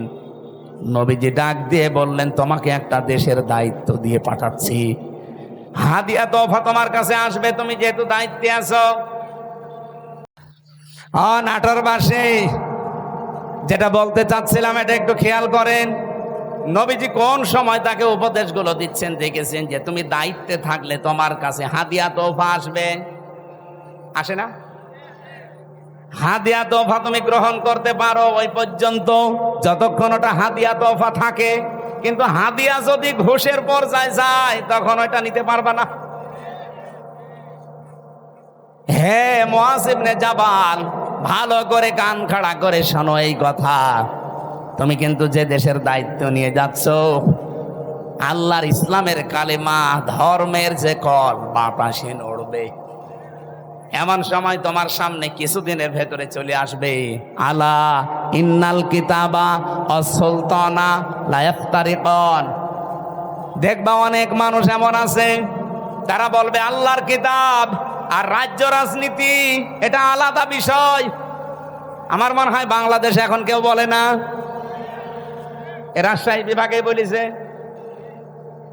এই কথা বলছে না কেন? আমার মনে হয় ১৫০০ বছর আগের কথা মনে হচ্ছে নবীজি কেবল কালকে বলে গেল। আলা ইন্নাল কিতাবা ওয়াস সুলতানা লা ইফতারিকান। জেনে রাখো, কিছু মানুষ এমন সময় চলে আসবে যারা বলবে আল্লাহর কিতাব কোরআন শরীফ আর রাজ্য রাজনীতি এটা আলাদা।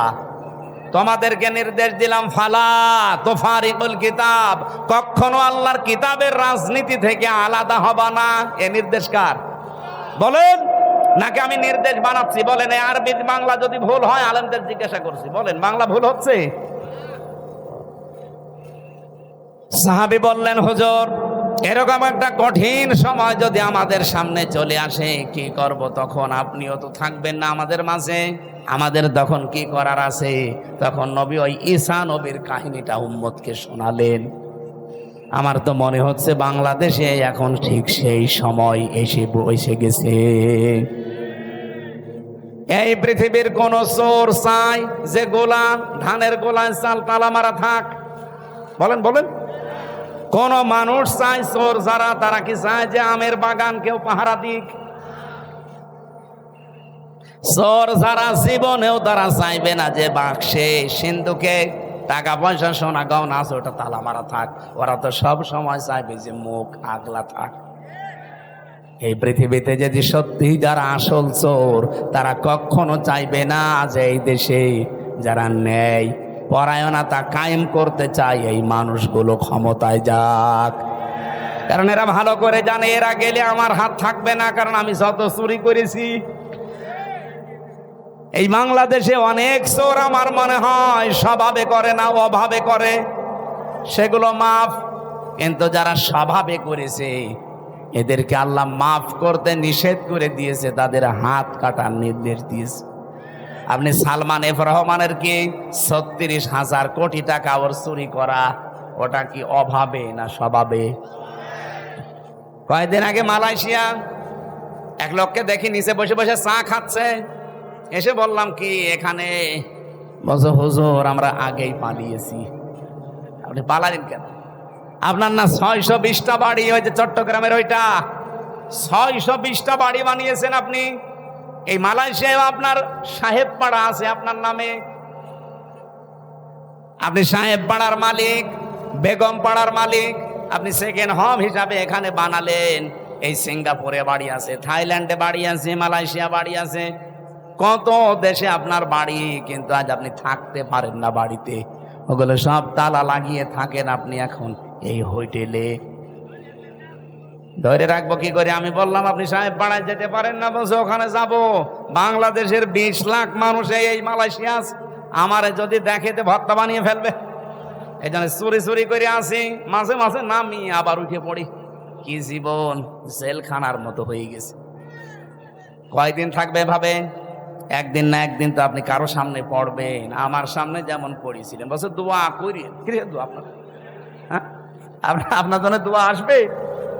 620টা বাড়ি বানিয়েছেন আপনি, তা বাবার টাকা দিয়ে যদি বানাতেন, সব তো জনগণের টাকা।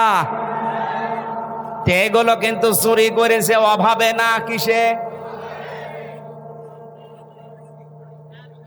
মানবাধিকার প্রতিষ্ঠার জন্য আল্লাহ এই জন্যে আমানত শব্দের পরে দিয়েছেন ওয়াইদা হাকামতুম বাইনান নাস, যখন মানুষের ভেতরে বিচার করবা, আনতাহকুমু বিল আদলি, তখন ন্যায় বিচার করবা।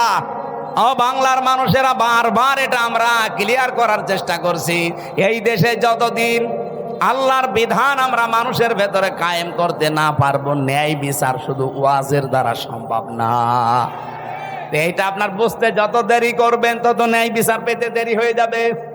নবীদের মিশন এইটাই ছিল। 3 নাম্বার নবীর মিশন ছিল দিন যেন জমিনে কায়েম হয়।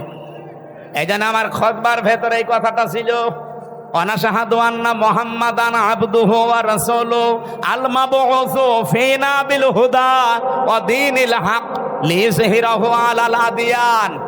আল্লাহ পাক বলেন, এমন নবীর সাক্ষী তোমরা দিলে যিনি আমার বান্দা এবং আমার রাসূল, যাকে আমি দ্বীনে হক দিয়ে, সত্যের বিধান দিয়ে তোমাদের ভেতরে পাঠিয়েছি। কেন? লিইয়ুযহিরাহু, এজাহার মানে,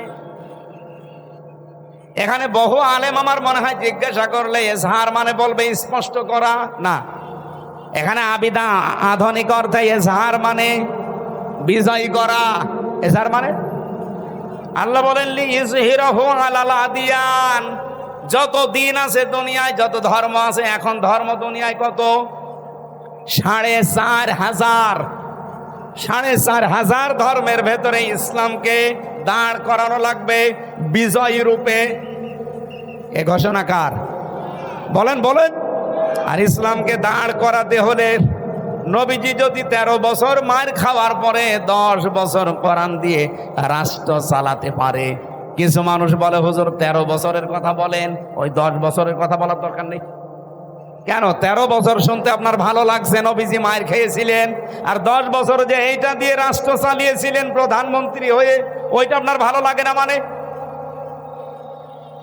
সিরাত ইবনে হিশামে দেখবেন নবীর জীবনীকে 4 ভাগে ভাগ করা হয়েছিল। মক্কার জীবনটা প্রথমে 3 বছর, এরপরে 5 বছর, এরপরে 2 বছর, এরপরে 5 বছর, না এরপরে 3 বছর, সব মিলে কত? 13 বছর। প্রথমে 3, এরপরে 5, এরপরে 2, এরপরে 3, এই 4টা ভাগে নবীর পরা মক্কার জীবনকে ভাগ করা আছে। আমি বাংলাদেশের সাথে অলরেডি এটা মিলিয়ে দেখেছি, আমরা এখন এই 4 নাম্বারটায় আছি। এই কথা বলেন না কেন? নবীজি 3 বছর জেলে ছিলেন, তার অনেক আত্মীয় স্বজন সাহাবায়ে কেরাম হারিয়েছিলেন। আমরাও এই 15 বছরে বহু কিছু হারিয়েছি। 3 বছর না, 13 বছর আল্লামা সাঈদীর জেল খাটা হয়ে গেছে। সুতরাং 13 বছর পরে নবীকে যদি আল্লাহ 10 বছরের বিশাল একটা সাম্রাজ্য দিতে পারে, আমাদের সামনেও 15 বছর যেহেতু পার করে ফেলেছি, সামনের 10 বছর আসবে কোরআনের হাতে ইনশাআল্লাহ। কথা বোঝেন? সূরা শুরার 13 নম্বর আয়াতের মাঝের অংশে আমি পড়েছিলাম আন আকিমুদ্দিন। অথচ আয়াতটা নাযিল হয় মক্কায়। এমন কঠিন পরিস্থিতি যেখানে পা রাখা পর্যন্ত সম্ভব না, সেখানে আল্লাহ বলছেন আমার দিন কায়েম করো। এই জন্য বাংলাদেশে যেহেতু 4টা অবস্থা আমরা পার করে ফেলেছি, এই মুহূর্তে আহ্বান জানাচ্ছি নবীর এই 3 নাম্বার মিশন আর ভীষণ। ও বাংলার মুসলমানেরা, এখন সব ফরজের বড় ফরজ আল্লাহর এই জমিনে আল্লাহর দিন কায়েম করা। আলা তাতাফাররাকু ফি, এখানে কেউ মত পার্থক্য ফতোয়াবাজি করবেন না। সুতরাং দিন কায়েমের কথা বললে যারা ফতোয়াবাজি করে, মত পার্থক্য তৈরি করে, যে না ওর আকীদা খারাপ, ওর টুপি বড়, ওর টুপি 5 কলি, এরকম কথা যারাই তুলবে মনে করবেন ওটা রসুলের শত্রু, ওটা মানবতার শত্রু, ওটা তাওহীদের শত্রু। এই কথা বলেন না কেন? এতটুকু আল্লাহ শেষ করেননি, কাবুরু আলাল মুশরিকিনা মা তাদউহুম ইলাই। হে নবী, আপনি যদি দিন কায়েমের জন্য মানুষকে ডাকেন, সবচাইতে বেশি খারাপ লাগবে, অপছন্দ করবে এই কথাটা মুশরিকরা। আমি তো দিন কায়েমের জন্য আহ্বান জানাই, আপনার খারাপ লাগে কেন? আপনার মন খারাপ হয় কেন? আপনার কাছে রাজনীতি মনে হয় কেন? আপনি কি মুশরিক? বলেন। হ্যাঁ, জানি আপনাকে আল্লাহ পছন্দ করেনি। এই জন্য আয়াতের শেষের অংশ এটা, আল্লাহু ইয়াজতাবি ইলাইহি মাইয়াশা। দিন কায়েমের কর্মী, দিন কায়েমের কর্মী হিসাবে আল্লাহ সবাইকে পছন্দ করে না। আল্লাহ যাকে ছাঁটাই করে দেয় সে বাদ, আল্লাহ যাকে বাছাই করে, নির্বাচিত করে, পছন্দ করে, নির্ধারিত করে, এ জিতেবা শব্দ আছে। আল্লাহ যাকে পছন্দ করে তার দিনের কায়েমের জন্য কর্মী হিসাবে, তাকে আল্লাহ পাক এই দিন কায়েমের জন্য নির্বাচিত করে নেয়। ওয়াহদি কাকে করে? মাইয়াশা। ওয়াহদি ইলাইহি মাইয়ুনিব, যে লোকটা আমার আল্লাহর দিকে মন থেকে ফিরতে চায়। আপনি কি আল্লাহর দিকে মন থেকে ফিরতে চান? যদি ফিরতে না চান, জীবনও আল্লাহকে আল্লাহ দিনের কর্মী হিসাবে আপনাকে কাজে লাগাবে না। আল্লাহর অত দায় পড়ে যায়নি। এই দেশে ইসলাম কায়েম না হলে আল্লাহর কোনো ক্ষতি আছে? ক্ষতি আপনার, ক্ষতি আমার। কারণ জীবনের শেষ দিন পর্যন্ত এই কাজে নিজেকে জড়িয়ে রাখা, এটা নামাজ রোজার চাইতেও বড় ফরজ। দলিল সূরা হিজর 14 নম্বর পারা 6 নম্বর পৃষ্ঠা, এটা মানে 6 নাম্বার লাইনের শেষ নাম্বার আয়াত, সূরা হিজরের 99 নাম্বার আয়াতে আছে, ওয়াবুদ রাব্বাকা হাত্তা ইয়াতিয়াকাল ইয়াকিন। ওই দিন পর্যন্ত ইবাদত করো যতদিন তোমার কাছে ইয়াকিন না আসে, মরণ না আসে। এই জন্য সব ফরজের বড় ফরজ। নবীজির জীবনের শেষ মিশন আর ভীষণ দিন কায়েম। সবাইকে আল্লাহ দিয়ে করাবে না, যাকে আল্লাহ নির্বাচিত করে, ছাঁটাই না করে বাছাই করে রাখে, তাকে আল্লাহ এই কাজে লাগাবে। আল্লাহ আমাদেরকেও যেন ছাঁটাইয়ের ভেতরে না ফেলে, বাছাইয়ের ভেতরে আল্লাহ ফেলে দেন। বলেন আমিন। এবার আমি মেয়েদের কয়েকটা কথা বলতে চাচ্ছি। এখানে আছেন আপনারা?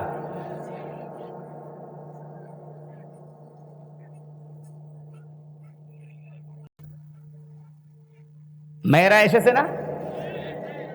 সম্মানিতা মা বোনরা, কয়েক মিনিট আপনার জন্য আমি শিক্ষামূলক কয়েকটা কথা বলতে চাই। মাত্র 5টা মিনিট সময় দিচ্ছি। এই মাহফিলটা যেহেতু কাদা ছিল, এখানে পানি ছিল, এর আজকে আপনি ভিডিও দেখেছেন, আমার নিজেরই কেমন আফসোস লাগছিল যে কোরআনের জন্য এলাকার মানুষেরা এত কষ্ট করতে পারে। যার যতটুকু সামর্থ্য আছে আপনারা দিয়েছেন, আমি দেখেছি। বাড়ি যাওয়ার সময় শুধু ভাড়াটা বাদ দিয়ে এদের কাছে আপনারা একটু উৎসাহের জন্য দিয়ে যাবেন। এটা মাদ্রাসার মাহফিল না? যার যা আছে অবশ্যই দয়া করে এদের কাছে একটু দিয়ে যাবেন। আমি এরপরে মেয়েদের কথা বলার পর আমার একটা লিখিত বই আছে মেয়েদের উপরে। এত বই নিয়ে এসেছেন। এটা আদর্শ নারী, মেয়েদের 6 জন আদর্শ নারী পৃথিবীতে আছে, তাদেরকে আদর্শ মানা যায়। এই বইটা মেয়েদের জন্য স্পেশাল ভাবে। আর দাম্পত্য জীবনের কলহ কেন হয়, এই যে মারামারি, গন্ডগোল, মনোমালিন্য কেন হয়, এটা কিভাবে মিটাবেন, সেই পদ্ধতিগুলো লেখা আছে। 120 পৃষ্ঠা লিখেছি। এটা জেলখানায় বসে বসে লিখা। আপনারা পারলে এই বইগুলো নিয়ে যান। আর সৃষ্টি জগৎ, এটা শিক্ষিত মানুষদের জন্য। সৃষ্টি আল্লাহ একেবারে ওই প্রথম থেকে শুরু করে, এটা সবার জন্য দরকার না। এটা শিক্ষিত মানুষদেরকে নিলে হবে। গাড়িতে পাওয়া যায়, যদি পান যাওয়ার সময় নেবেন।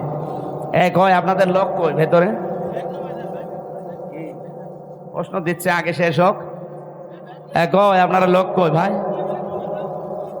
এই ব্যাগ যদি নাও নিয়ে যায়, আপনারা যাবার সময় ওনাদের ওখানে দাঁড়িয়ে থাকবে যারা ড্রাম নিয়ে, তবে ব্যাগ নিয়ে ওই জায়গায় একটু দিয়ে দিয়ে। মা বোনেরদের জন্য বলছি, একমাত্র একটাই ওয়াজ। খাদিজাতুল কুবরা এই 6টা মহিলার ভেতরে একজন। উনি জীবনে 1 ওয়াক্ত নামাজ পড়েননি, একটা রোজা রাখেননি।